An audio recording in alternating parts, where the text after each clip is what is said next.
ৰাংগাপানীত অৰুণোদয় আঁচনিত দুৰ্নীতি অনিয়মৰ অভিযোগ। দুৰ্নীতি অনিয়মত জড়িতসকলৰ শাস্তিৰ দাবীত বঞ্চিত যোগ্য হিতাধিকাৰীৰ তীব্ৰ প্ৰতিবাদ। পঞ্চায়ত সচিবৰ জৰিয়তে খণ্ড উন্নয়ন বিষয়ালৈ লিখিত অভিযোগ পত্ৰ প্ৰেৰণ। ৰাজ্যখনত দৰিদ্ৰতা দূৰীকৰণৰ লক্ষ্যৰে চৰকাৰে অৰুণোদয় আঁচনি 3.0 আৰম্ভ কৰি প্ৰতিগৰাকী যোগ্য মহিলাক প্ৰতিমাহে 1250 টকা প্ৰদানৰ ব্যৱস্থা কৰিছে যদিও এই আঁচনি ৰূপায়ণৰ ক্ষেত্ৰত বিভিন্ন ঠাইত ব্যাপক অনিয়ম দুৰ্নীতি সংঘটিত হোৱাৰ অভিযোগ উত্থাপিত হৈছে। শেহতীয়াকৈ নৱগঠিত চমৰীয়া সমষ্টিৰ ৰাংগাপানীত অৰুণোদয় আঁচনিৰ হিতাধিকাৰী বাছনিৰ ক্ষেত্ৰত ব্যাপক অনিয়ম দুৰ্নীতি সংঘটিত হোৱাৰ গুৰুতৰ অভিযোগ উত্থাপিত হৈছে। সমষ্টিটোৰ 5 নং ৰাংগাপানী গাঁও পঞ্চায়তৰ 5 নং আৰু 3 নং ৱাৰ্ডত সংঘটিত হৈছে এই ঘটনা। পঞ্চায়তত বৃদ্ধা, বিকলাংগ, বিধৱা আৰু দৰিদ্ৰ সীমাৰেখা তলৰ শ্ৰেণীৰ লোক বঞ্চিত হোৱাৰ তথ্য পোহৰলৈ আহিছে। উল্লেখ্য যে কিছুদিন পূৰ্বে অৰুণোদয় হিতাধিকাৰী আঁচনি কৰাৰ বাবে একাংশ লোকক চৰকাৰীভাৱে জিলা আয়ুক্তৰ কাৰ্যালয়ৰ ফালৰ পৰা দায়িত্ব দিছিল। দায়িত্ব লাভ কৰাৰ পিছতে হিতাধিকাৰী বাছনিৰ দায়িত্ব লাভ কৰা একাংশ লোকে ধনৰ লোভত মগ্ন হোৱাৰ উপৰিও নিজৰে পৰিয়ালৰ লোকক এই আঁচনিত নাম অন্তৰ্ভুক্ত কৰা বুলি অভিযোগ উত্থাপন হৈছে। পঞ্চায়তত অৰুণোদয় আঁচনিৰ হিতাধিকাৰী বাছনিৰ কামত নিয়োজিত ক্ৰমে মিৰ্জা, হুমায়ুন কবিৰ, আৰ্য পৰেশ আলী, শ্বাহ ৰোশন আলী, মনিৰুল হে অৰুণোদয় আঁচনিৰ প্ৰকৃত হিতাধিকাৰীক বাদ পেলাই নিজৰে পৰিয়ালৰ লোকৰ নাম আঁচনিত অন্তৰ্ভুক্ত কৰাৰ অভিযোগ উত্থাপিত হৈছে। আঁচনিৰ তালিকা প্ৰস্তুতৰ নামত সংঘটিত দুৰ্নীতি অনিয়মৰ ফলত বঞ্চিত হৈ পৰিছে বহু সংখ্যক দুখীয়া দৰিদ্ৰ হিতাধিকাৰী, যাৰ পৰিপ্ৰেক্ষিতত আজি বঞ্চিত হিতাধিকাৰীসকলে ক্ষোভিত হৈ ৰাংগাপানী বজাৰ প্ৰাংগণত এক প্ৰতিবাদী কাৰ্যসূচী ৰূপায়ণ কৰে। তদুপৰি প্ৰতিবাদকাৰীসকলে দুৰ্নীতি অনিয়মত জড়িত ব্যক্তিসকলৰ বিৰুদ্ধে ৰাংগাপানী গাঁও পঞ্চায়তৰ কাৰ্যালয়ৰ সচিবৰ জৰিয়তে খণ্ড উন্নয়ন বিষয়ালৈ লিখিত অভিযোগ প্ৰেৰণ কৰি এনেদৰে চৰকাৰী আঁচনি প্ৰস্তুতকৰণত যোগ্য ব্যক্তিক বাদ পেলাই বিসংগতিপূৰ্ণ তালিকা প্ৰস্তুত কৰা লোকসকলক বিহিত ব্যৱস্থা গ্ৰহণ কৰাৰ লগতে অতি শীঘ্ৰে প্ৰকৃত হিতাধিকাৰীৰ নাম সন্নিৱিষ্ট কৰাৰ দাবী জনায়। আমার মার নাম হল পানু বেওয়া। আগত পাওয়া নাই, একো পাওয়া নাই, সরকার নতুন একো পাওয়া নাই। নতুন করে নাম অন্তর্ভুক্ত সিহঁতে করছিল, করে কিনে বাছনি করছিল, করে কিনে সিহঁতে কাটি দিছে পঞ্চায়েত যাই কিনে। পঞ্চায়েতের মানুহগিলা কয় যে এই 4জন কুমুটি কাটছে আর সিহঁতে কয় যে না পঞ্চায়েতের মানুহগিলা কাটছে। আমার মা কনা আজি ইমান বছর হল, 25 বছর হল, সরকারি অনুদান বস্তু একো পাওয়া নাই আজিলৈকে। আমি পঞ্চায়েতের যাই কিনে ইমান বারবার কৈছোঁ বৃদ্ধ পেনশন না হওয়া নাম এই নামটো কাটি দেয়, যেহেতু ধনী মানুহ সেইগিলা মানুহ পাই থাকে, কিন্তু আমার মার আজিলৈকে হোৱা নাই।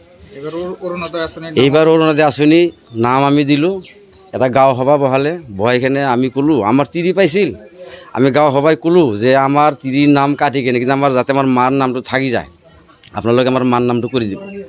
সিহঁতে কৰিছে কি আমাৰ তিৰি পাইছিল সিটোও কৰ্তন কৰিছে, কৰি কিনে আমাৰ মা কনা অন্ধ আজি 25 বছৰ হ'ল পোৱা নাই, সেইটোও কৰ্তন কৰি দিছে। সেই কৰিছে কুমুটিৰ 4টা মানুহ আছিল, মানুহ হ'ল আপোনাৰ 1 নম্বৰ হ'ল তাৰ নামটো কি শফিকুল ইছলাম আৰু হুমায়ুন আৰু আব্দুল হাই আৰু খোকসেদ আলম। বাছনি কমিটি অৰ্থাৎ 4টা মানুহ বাছনি কমিটি। জনাইছোঁ আমি হেৰি ব্লকত গ'লোঁ, যাই গ'লে এপ্লিকেশ্যন মাৰিলোঁ। আকৌ সিহঁতে ক'লে যে আপোনালোকে কোৰ্টত যাওক, আমি কোৰ্টত গ'লোঁ, কোৰ্টত যাই এপ্লিকেশ্যন মাৰিলোঁ।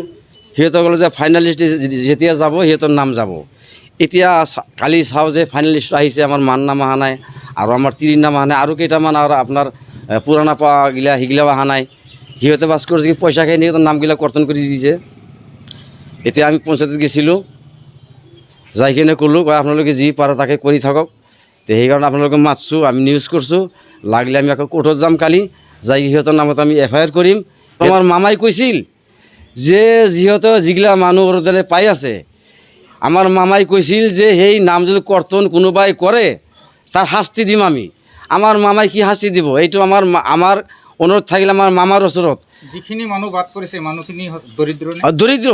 আমাৰ তো মাটি সমিতি একো নাই, আমাৰ মা চাইছে আপোনালোকে কণা, আজি 25 বছৰ হ'ল কণা। দৰিদ্ৰ মানুহ বাদ পেলাই কোনোবা ধনী মানুহ? ধনী মানুহ আমাৰ সেইবাৰ 3 নম্বৰ ৱাৰ্ডত এটা ঘৰত 7টা আছে ধনী মানুহ, যাৰ সিহঁতৰ মাটি আছে 7 বিঘা 8 বিঘা 10 বিঘা কৰি মাটি আছে, চাকৰি আছে, সিহঁতে পাই আছে। চৰকাৰলৈ কি দাবী জনাব? চৰকাৰলৈ এইটো আমি অনুৰোধ জনাওঁ যে যাতে সিহঁতৰ নামগিলা কৰ্তন যায় কিনে আমাৰ দুখীয়া মানুহগিলা যাতে নামগিলা হয়, এইটো আমি অনুৰোধ ৰাখছোঁ। আৰু আমাৰ মামাক কৈছোঁ যাতে যিহেতু নামগিলা কৰ্তন কৰিছে তাহাঁতক উচিত তদন্ত কৰি উচিত শাস্তি দিয়ে, এইটো আমি কামনা কৰিছোঁ।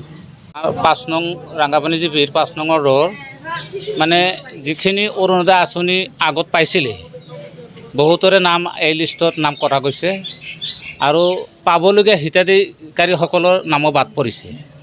যিসকল পিএছঅ' আছিলে সিহঁতসকলৰ মানে পৰিয়ালৰ নাম মেক্সিমাম দেখা গৈছে যে আমাৰ যিখিনি পাবলগীয়া হিতাধিকাৰী সিহঁতৰ নাম বাদ দি মানে পিএছঅ'সকলৰ পৰিয়ালৰ যিমানখিনি বোৱাৰী জীয়াৰী আছে সিহঁতৰ নামহে আমি দেখা পাইছোঁ।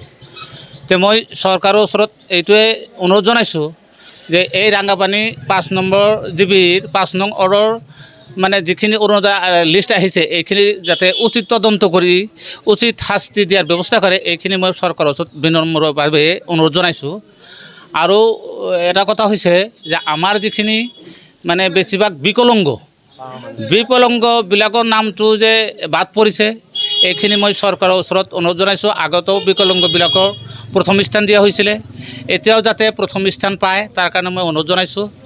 আৰু কথা হৈছে বিধৱাসকল আৰু মানে বিকলাংগসকলে এক শ্ৰেণীৰ মতেই দিছিলে চৰকাৰে। এতিয়া মানে বিধৱাসকলৰো পুৰণা যিখিনি আছিল মেক্সিমামখিনি কাটা গৈছে। কি কাৰণে কাটা গ'ল সেইসকলক তদন্ত কৰি মানে পিএছঅ' সদস্যসকলক তদন্ত কৰি আমাৰ মানে এটা উচিত শাস্তি দিয়াৰ ব্যৱস্থা কৰে যেন এইখিনি মই চৰকাৰৰ ওচৰত বিনম্ৰভাৱে অনুৰোধ জনাইছোঁ। সন্তালৰ পৰা আবুল হাছামৰ ৰিপৰ্ট, আছাম লোকেল নিউজ।